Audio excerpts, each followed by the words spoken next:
everybody, we're the good doctors of Abbey Research. I'm Dr. Erin. I'm Dr. Kristen. You are very, very welcome to our content today. If you don't know us, we're two doctors. We have PhDs in social science, and we are vaguely, or not so vaguely, we're actually pretty explicitly obsessed with talking about both popped and lived culture of varieties all around the world. We do this through our work as empathy educators here at Abbey Research, with the hopes that if we just understand each other and the world a little bit better, we can live in a more inclusive place. It's our great dream and hope, and we welcome you on our journey, because not only do we like to talk to each other about this all the time, but we love having conversations with y'all in whatever form or capacity. The only thing we don't do is TikTok. Pretty much everything else, hit us up. We might learn semaphore, you never know.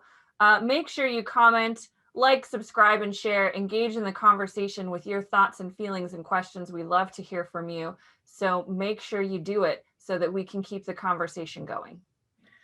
This video is part of our special coverage, beep, beep, beep, beep, beep, beep, beep, of FX and Hulu's mini-series on the history of Pride. It is, as far as we know, still streaming. So whenever you are watching this video, it should still be there. I think I saw it's going to be up until 22. And hopefully they leave it up on Hulu longer. For a while. Yeah. Yeah, because it's really great. This episode was all about the 1990s. And if you watched the 1980s episode and know that we were not very pleased, we want to let you know that the 90s is a complete return to the form of the 50s, 60s, and 70s episodes. Yep. It really dug into the social context of what was going on and understanding everything that was kind of happening in a wide variety of lives. Still not, because queer life is not a monolith. It doesn't cover all the facets. It's a whistle stop highlight tour, but it's a good whistle stop highlight tour. Mm-hmm. Yeah, I think the thing that I appreciated the most about this, aside from the return to form in a delightful yet confusing way, was that they're so aligned with what you and I talk about all the time, that one of the opening lines for the episode was that the culture wars in America started with the arrival of the Puritans. And we watched this episode together in real life, and we just paused and had a round of applause for recognizing the impact, particularly in the United States, of this idea of what it means to be a man, a woman, a marriage, a culture, American, all of this. We've been at this for a while, even though, as we learned in this episode, Pat Buchanan was the first one to really use the term culture war. And it's stuck. We've been doing this a while, which is always a good reminder. Anyone who is younger and doesn't remember the 90s, you may not even know the term culture wars, but everything that's happening right now is an outgrowth of it. It's started with it very much, this particular incarnation started with the moral majority in the 80s and grew into the power in the 90s. The two biggest political decisions that come out of the culture wars in the 1990s are Don't Ask, Don't Tell and the Defense of Marriage Act. And both of them have been since overturned, thankfully.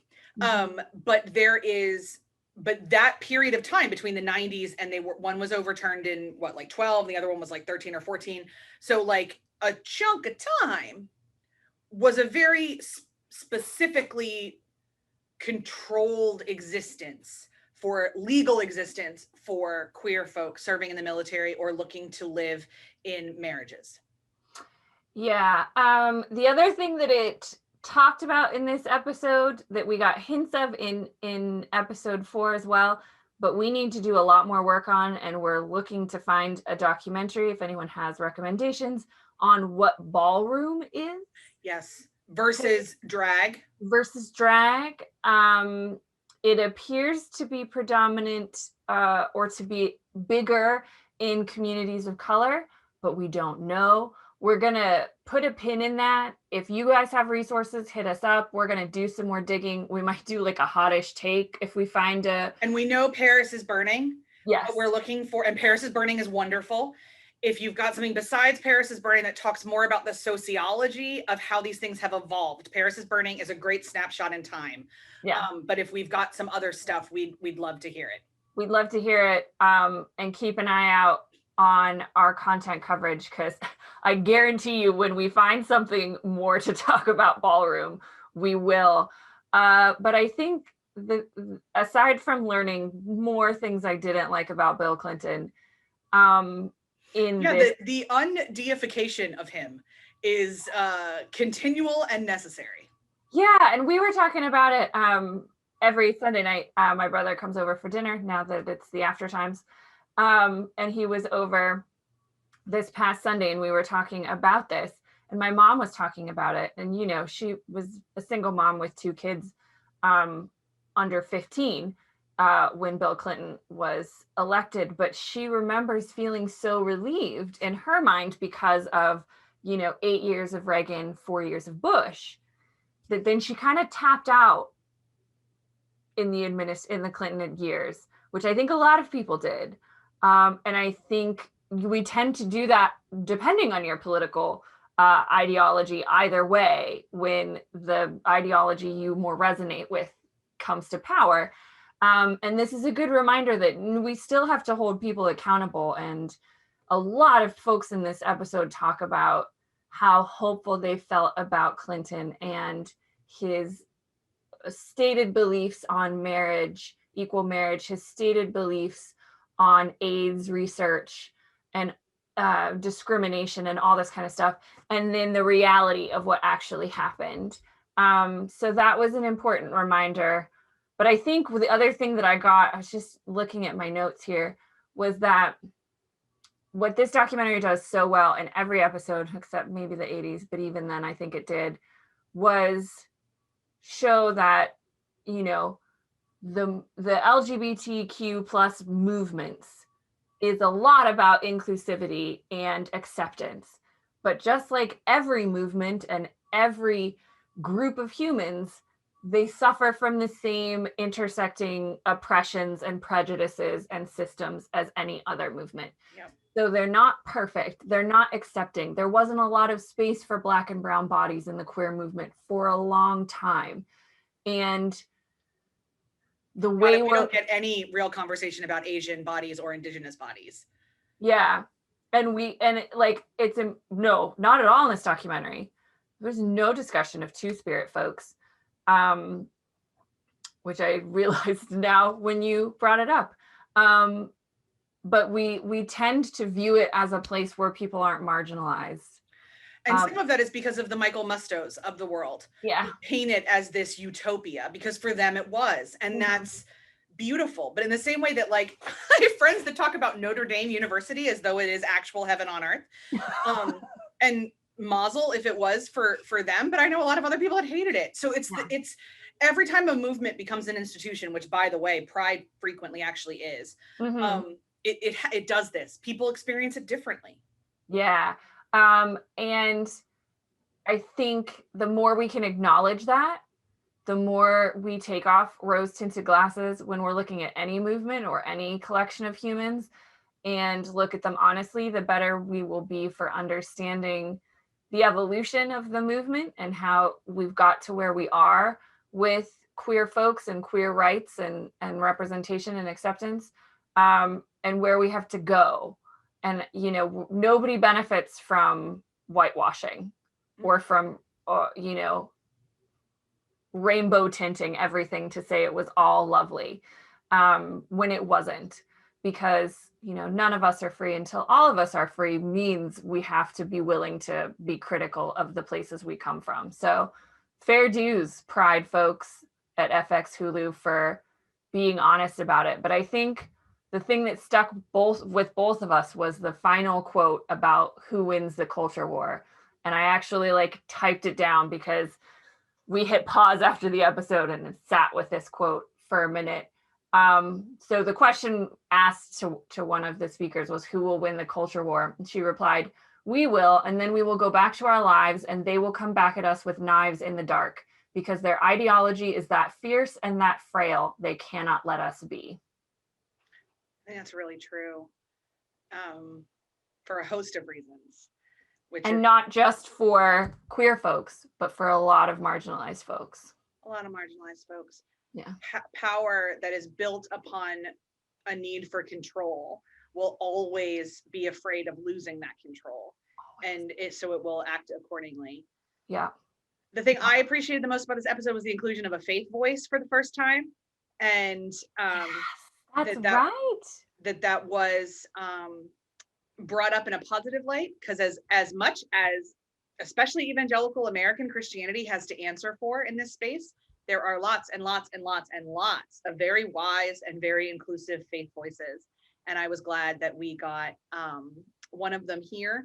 I don't anticipate that we'll get more in the tens in the next episode, although I wish we were, because there was even more powerful voices in the tens.